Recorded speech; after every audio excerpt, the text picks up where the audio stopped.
तो दोस्तों यामाहा की टेबल एक्स की सीरीज़ चल रही है, लेसन 5 चल रहा है। आज हम बात करेंगे HPF80 आवाज़ से अनवांटेड लोज फ्रीक्वेंसीज़ को कैसे हटाना है। ठीक है, तो HPF जो है वो क्या करता है। HPF बेसिकली टेबल एक्स में मोनो माइक चैनल पर HPF80 हर्ट्ज स्विच मिलता है। नाम थोड़ा कन्फ्यूजन लग सकता है क्योंकि इसका मतलब है high pass filter. High pass filter का मतलब है हाई फ्रिक्वेंसीज़ को ये पास होने देता है और 80 हर्ट्ज से नीचे की फ्रीक्वेंसी को धीरे धीरे कम करता है। सिग्नल फ्लो आपको समझना है, माइक से आया, गेन में आया, गेन के बाद HPF में आया, कंप्रेसर EQ के बाद लेवल में गया। HPF की ज़रूरत क्यों पड़ती है दोस्तों? देखिए, स्पीच रिकॉर्डिंग में 80 हर्ट्ज से नीचे अक्सर यूज़फुल वॉइस कम और अनवांटेड साउंड ज़्यादा मिल सकती है, जैसे कि AC की लो रंबल की आवाज़, टेबल की वाइब्रेशन की आवाज़, माइक हैंडलिंग की नॉइज़, फुट स्टेप्स या दूसरी लो फ्रिक्वेंसीज वाइब्रेशन आ सकती है। तो HPF ऑन करने से इन लो फ्रिक्वेंसीज को कम करने में मदद मिलती है। एंकर वॉइस का प्रैक्टिकल जो एग्जांपल होता है, मान लीजिए एंकर का लेपल माइक या handheld mic gun mic channel 1 में लगा है। ठीक है, HPF ऑफ करके हेडफोन में आपको सुनना है, फिर HPF ऑन का हर्ट्ज का जो स्विच है उसको ऑन करना है।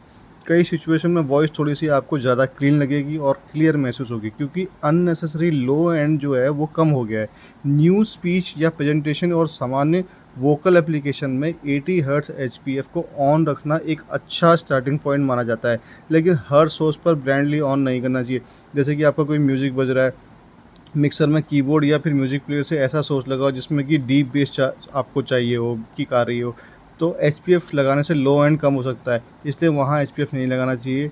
HPF वोकल HPF अक्सर यूज़फुल होता है। ठीक है, फुल रेंज हैवी बेस में उसमें नहीं लगाना चाहिए या फिर ज़रूरत के हिसाब से लगाना चाहिए। ठीक है दोस्तों, उसके बाद अब आते हैं आज की 3 बातें जो हमने सीखी हैं कि HPF क्या होता है। हाई पास फ़िल्टर होता है।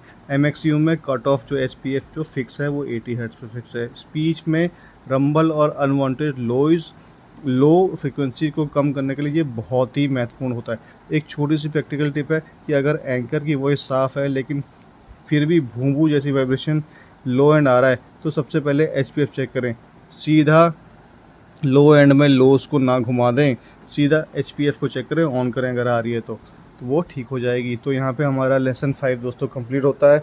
अगला लेसन हम करेंगे इसके 1 नॉब कंप्रेसर पे। सिर्फ एक कंप्रेसर नॉब से एंकर की आवाज़ तेज़ और धीमी कैसे कंट्रोल करें, उसकी जो पीक्स हैं उसको कैसे कंट्रोल करें, वो हम अगले लेसन 6 में करेंगे। ये 5 हमारा कंप्लीट हुआ।